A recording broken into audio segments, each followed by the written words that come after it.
करवा चौथ का दिन बहुत शुभ है। करवा चौथ का यह व्रत सुहागिन स्त्रियों के लिए अत्यंत पवित्र माना जाता है।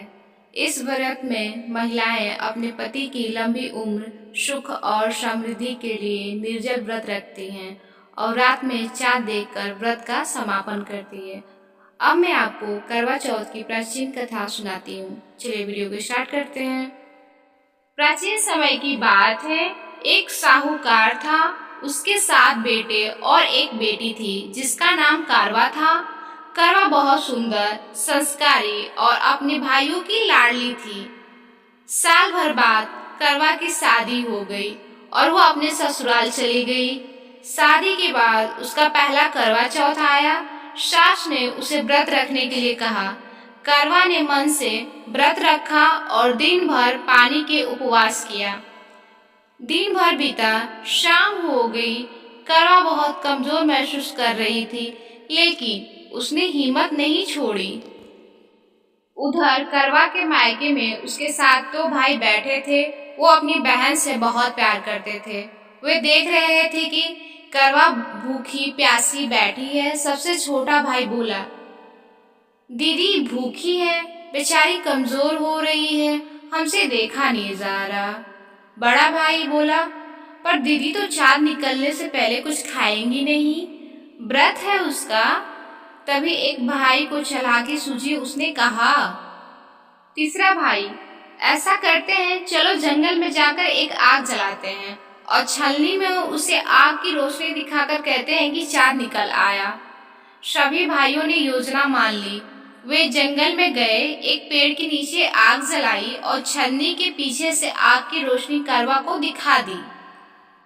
भाई बोला, दीदी देखो चाँद निकल आया, अब तुम व्रत तोड़ लो। करवा ने सोचा, भाइयों पर कौन शक करेगा। उसने विश्वास किया और व्रत तोड़ दिया। पानी पिया, खाना खाया, लेकिन जैसे ही उसने खाना खाया उसका मन घबरा गया। उसके अजीब सा डर लगने लगा। उसने अपनी सास को सारी बात बताई। सास, बेटी, यह बहुत बड़ा पाप हो गया। चाँद निकलने से पहले व्रत तोड़ने से अशुभ होता है, तुम्हारे पति पर संकट आ सकता है। करवा बहुत डर गई। उधर उसके पति की तबीयत अचानक बिगड़ने लगी। वह बिस्तर पर गिर पड़ा और बेहोश हो गया। करवा रोती रही और भगवान से प्रार्थना करने लगी। करवा, हे माँ गौरी, मेरी गलती माफ कर दो।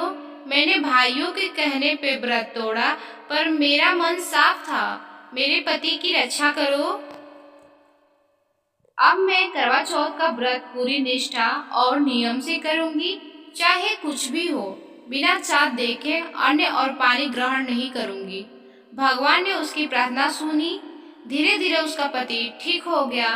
करवा ने अगली बार नियम पूर्वक व्रत किया और उसका सुहाग अटल रहा। तब से यह परंपरा चली आ रही है कि महिलाएं सच्चे मन से करवा चौथ का व्रत रखती हैं। यह व्रत सिर्फ उपवास नहीं, बल्कि श्रद्धा, विश्वास और प्रेम का प्रतीक है। इस दिन गौरी माँ की पूजा होती है और चांद को अर्घ्य देकर व्रत खोला जाता है। कथा के अंत में महिलाएं बोलती हैं, ज्योति से ज्योति जल गाए, माँ गौरी का नाम ले, पति की लंबी उम्र हो, सुख समृद्धि का वरदान मिले। यह कहानी मेरे साथ सुने होंगे तो मेरे साथ मिलकर बोलिए, सत्यनारायण भगवान की जय, करवा माँ की जय। वीडियो पसंद आया होगा तो प्लीज लाइक एंड सब्सक्राइब कर लीजिएगा। Thank you for watching.